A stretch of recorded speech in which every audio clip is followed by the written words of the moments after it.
Salut, c'est Hugo, bienvenue dans cette vidéo.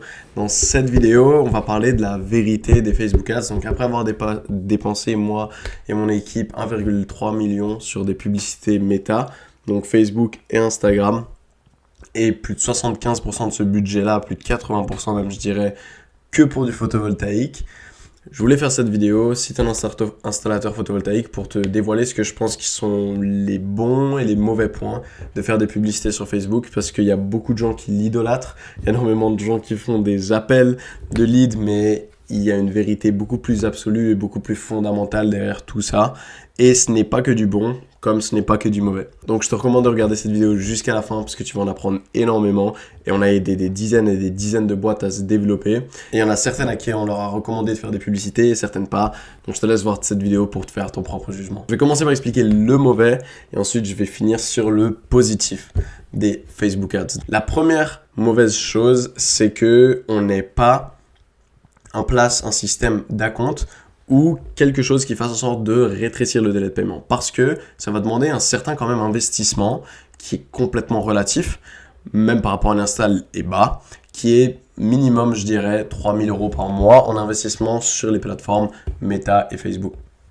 Donc si on est prêt à investir 3 000 € par mois, bien sûr ça le prend incrémentalement, donc on pourrait tester pour 1 500 un demi-mois par exemple, mais si on teste pendant un mois et qu'on a un rendez-vous, qu'on fait le mois d'après, on est déjà en train de dépenser 6 000, et si on fait la signature sans prendre d'acompte ou rien, le mois d'après, on serait déjà donc à 2 mois et demi de latence, et ce qui équivaudrait à 3 000, 6 000, 7 500 d'argent en dette pour les premières rentrées.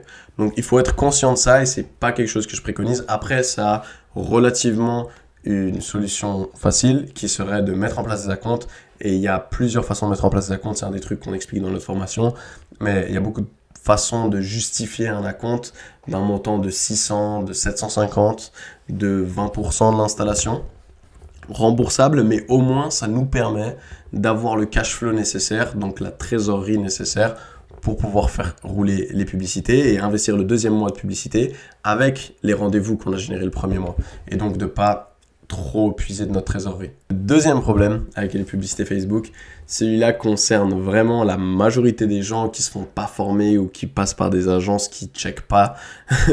Et c'est que des amateurs sur Facebook, ça fait n'importe quoi. Parce qu'en fait, Facebook va donner de la portée. Et c'est ça le problème. C'est que si tu prends un amateur et que tu lui donnes de la portée, tu vas avoir beaucoup de portée de n'importe quoi. Notamment, les amateurs, ils prennent beaucoup les gens pour des cons. Ils prennent beaucoup les gens en mettant des grosses pubs, panneaux à 1 €, des trucs comme ça qui sentent l'arnaque à 20 km. Et donc, ce qu'il faut vraiment pas avoir peur en tant qu'installateur, et je me laisserai pas intimider par ça, c'est de définir les publicités sur Facebook comme de l'arnaque. Parce que c'est soit toi qui le rend de l'arnaque, c'est soit l'autre personne qui le rend de l'arnaque. Mais en tout cas, le consommateur n'est pas débile. Le consommateur pense comme nous, il pense comme toi. Il sait que ça ressemble à de l'arnaque et ne va pas cliquer sur ça. Il va cliquer sur une publicité qui est authentique, qui a l'air d'être une vraie boîte où il peut voir des visages derrière et où il voit que les choses sont faites correctement et paisiblement. Donc, faut pas penser que pour réussir dans Facebook, il faut faire de l'arnaque et donc ça nuit à notre image parce que c'est complètement faux. Il y a une différence entre le branding et le marketing. Le branding, c'est les associations qu'on fait, et le marketing, ça va être l'efficacité de notre tunnel de vente, l'efficacité de comment on change quelqu'un d'inconnu à un client. Et on peut faire du marketing, optimiser comment on change un inconnu à un client en gardant un bon branding et un branding authentique. C'est d'ailleurs ce qu'on veut faire parce que c'est ce qui marche le mieux. Les gens, ils n'achètent pas de pub où on dirait des arnaques. Il faut arrêter ce carnage. Et donc ça, c'est pour les deux principaux points négatifs. Donc la seule raison dans laquelle je ne recommanderais pas d'essayer d'avoir un canal d'acquisition sur Facebook, c'est si et seulement si on a déjà un canal d'acquisition qui marche et qui nous permet de grandir à nos objectifs. Dans ce cas-là, je le poncerai, j'optimiserai tous les taux de transformation au sein du taux de transformation du système d'acquisition pour le maximiser, et ensuite je pourrais passer à du méta.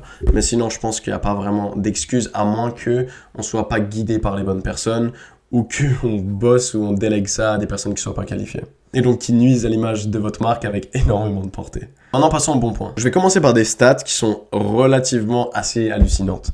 La première, c'est donc sur Google Trends. Google Trends, c'est un outil gratuit et open source où tu peux aller le regarder, tu peux cliquer Google Trends sur Google et accéder. Et tu peux chercher le volume de recherche d'un certain terme sur Google au sein d'une période dans une géographie. Et donc, j'ai fait le test, j'ai cherché Facebook Ads. Et donc, j'ai vu la courbe de Facebook Ads, qu'on peut voir qui d'ailleurs est en hausse et très stable, très calculé. Ensuite, j'ai cherché photovoltaïque. Et bien sûr, tout ce test restreint à la France seulement. Et on voit que la différence de photovoltaïque et Facebook Ads est énorme. Ça veut dire que le nombre de gens qui cherchent du photovoltaïque, qui veulent avoir du photovoltaïque, est beaucoup plus grand que tous les gens qui font des publicités sur Facebook Ads, ou du moins de ce que la recherche nous montre, contenant d'ailleurs les gens qui font des Facebook Ads, des gens qui font des pubs de tout type. Parce que si je fais par exemple des pubs pour cette souris, je vais aussi taper Facebook Ads sur Google. Donc on voit qu'il y a beaucoup de recherches de photovoltaïque comparé à Facebook Ads. Et maintenant, ce qui est encore plus intéressant, c'est qu'on rajoute la recherche Google Ads. Parce qu'on voit beaucoup d'installateurs et même beaucoup d'artisans qui se disent je vais faire sur Google parce que les gens cherchent sur Google. Alors que justement, au contraire, si on cherche Google sur Google Trends, on voit que le nombre de gens qui font des publicités sur Google est beaucoup plus élevé. On voit que la courbe est beaucoup moins croissante de manière correcte. Et ce que ça implique, c'est que ces plateformes-là, elles répondent à l'offre et la demande. Le CPM, qui est comment on accorde la valeur monétaire à une publicité, en gros combien ça coûte de faire de la publicité sur Google ou sur Facebook, le CPM de Google va donc être beaucoup plus gonflé par rapport à ce qu'il pourrait potentiellement rapporter que celui de Facebook, parce qu'on voit qu'il y a beaucoup plus d'annonceurs que sur Facebook. Et en plus de ça, ce que beaucoup d'installateurs ne se rendent pas compte, c'est que les gens qui cherchent sur Google du photovoltaïque, c'est des prospects qui sont conscients du problème, mais pas conscients de la solution. Et donc, ils vont sûrement aller chercher la meilleure solution sur Google. Alors que sur Facebook, on va avoir des gens qui sont conscients du problème et pas de la solution, mais on va aussi avoir des gens qui sont pas forcément conscients du problème et qui savent pas comment la résoudre. Ils sont pas forcément conscients des implications du photovoltaïque. Et donc, ça va nous permettre de les éduquer sur ça et on aura un avantage compétitif par rapport à notre concurrence parce qu'on sera les personnes qui les auront éduqués et ils nous feront donc plus confiance. Donc, il y a franchement énormément à faire quand on fait des publicités authentiques et pas des arnaques qui ressemblent à tout le reste, pub à 1 euro, blabla, kit de vie, je sais pas quoi. Si on fait des publicités et des vidéos authentiques à notre image où on montre nos locaux, on montre nos commerciaux avant même qu'ils aillent chez eux, on montre nos poseurs avant même qu'ils montent sur leur toit et leur propriété privée, il y a vraiment de quoi se faire. Donc j'espère que cette vidéo sert comme un déclic. C'était le but dans lequel j'ai commencé à la faire. Je me suis dit, j'ai envie de faire une vidéo pour donner un déclic à au moins un installateur en France qui ait essayé déjà des Facebook Ads, mais qui a eu une mauvaise expérience et qui a arrêté. Et lui donner un déclic pour lui dire que il y avait beaucoup de facteurs qui ont pu ramener ce problème. Ça peut être la personne avec qui tu as bossé, ça peut être la personne qui t'a appris, ça peut être la publicité en elle-même, ça peut être juste comment tu as ciblé l'audience. Souvent, c'est une ou deux choses, mais laisse pas que ça définisse tout ton futur parce que tu vois la courbe de Facebook Ads qui monte et franchement, on le fait tous les jours. Je gère dizaines de boîtes en tant que CMO externe où on leur fait de la publicité à leur tour et aujourd'hui, j'ai arrêté de faire ça parce que je veux démocratiser cette information. Je veux vraiment former les installateurs.